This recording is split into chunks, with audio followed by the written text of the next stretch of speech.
یہ دلچسپ کہانی ہے ایک ایسی عورت کی جس کا نام ہوا بازی کی دنیا میں بہادری اور ذہانت کی علامت سمجھا جاتا ہے، جس کے ہاتھوں میں پینسل اور اسکیل ہی نہیں بلکہ ایک اسپینر بھی تھا۔ ایک ایسی عورت جس نے نہ صرف انجنوں کی زبان سیکھی بلکہ انہی انجنوں کو اپنی زبان میں بولنا بھی سکھایا۔ اس خاتون کا نام تھا بیاٹرس شیلنگ۔ سننے میں شاید یہ نام بہت عام سا لگے، لیکن دوسری جنگ عظیم میں رائل ایئر فورس کے پائلٹس کی کامیابی کے پیچھے ان کے دماغ اور محنت کا بڑا ہاتھ تھا۔ بیاٹرس شیلنگ سن 1909 میں انگلینڈ میں پیدا ہوئی۔ بچپن سے ہی ان کا دماغ ریاضی اور مشینری کی طرف مائل تھا۔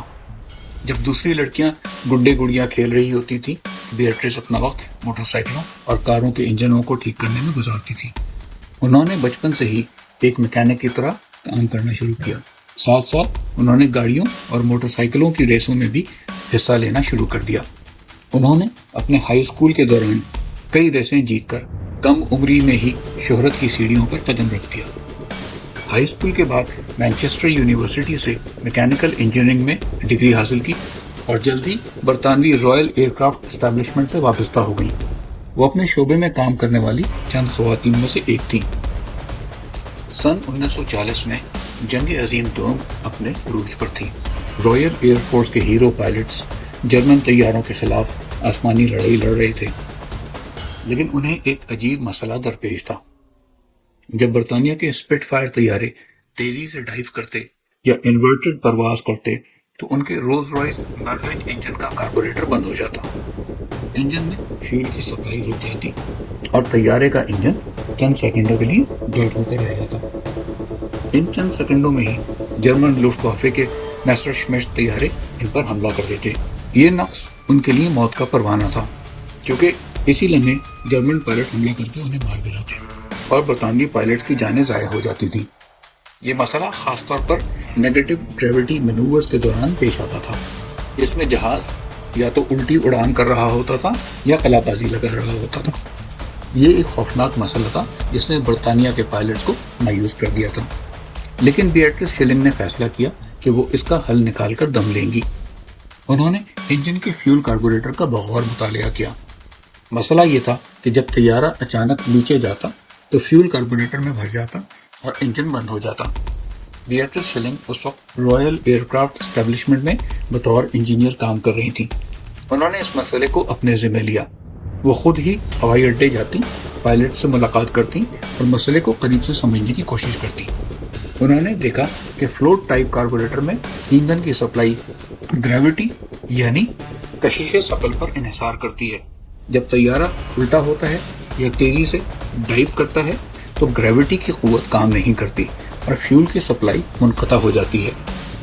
بیاٹرس نے ایک انتہائی سادہ مگر زبردست حل پیش کیا۔ انہوں نے کاربوریٹر میں ایک چھوٹا سا ڈیوائس لگایا جسے میٹرنگ اوریفس کہتے ہیں۔ یہ ایک چھوٹا سا تھیلا نما آلہ تھا جس میں ایک سوراخ تھا۔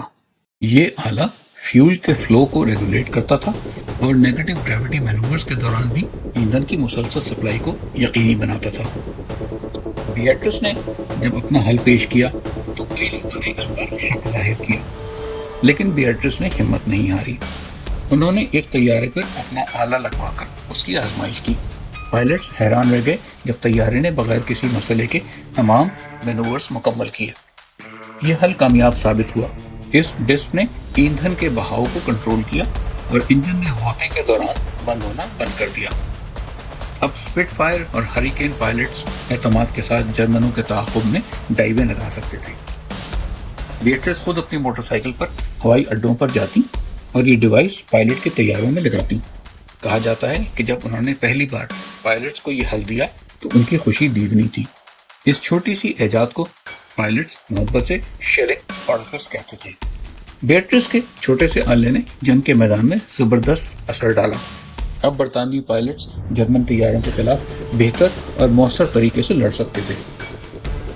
وہ تیزی سے ڈائیو کر سکتے تھے اور دشمن کے حملوں سے بچ سکتے تھے۔ اس سے نہ صرف رائل ایئر فورس بلکہ بعد میں US ایئر فورس کے پائلٹس کو بھی فائدہ ہوا، جنہوں نے اسی طرح کے طیارے استعمال کیے۔ بیاٹرس شیلنگ کی ایجاد نے نہ صرف پائلٹس کی جانیں بچائیں بلکہ جنگ کے نتائج پر بھی گہرا اثر ڈالا۔ ان کی کہانی ہمیں سکھاتی ہے کہ عظیم مسائل کے حل بعض اوقات انتہائی سادہ ہوتے ہیں، اور ہمت اور محنت سے کوئی بھی کام ناممکن نہیں ہے۔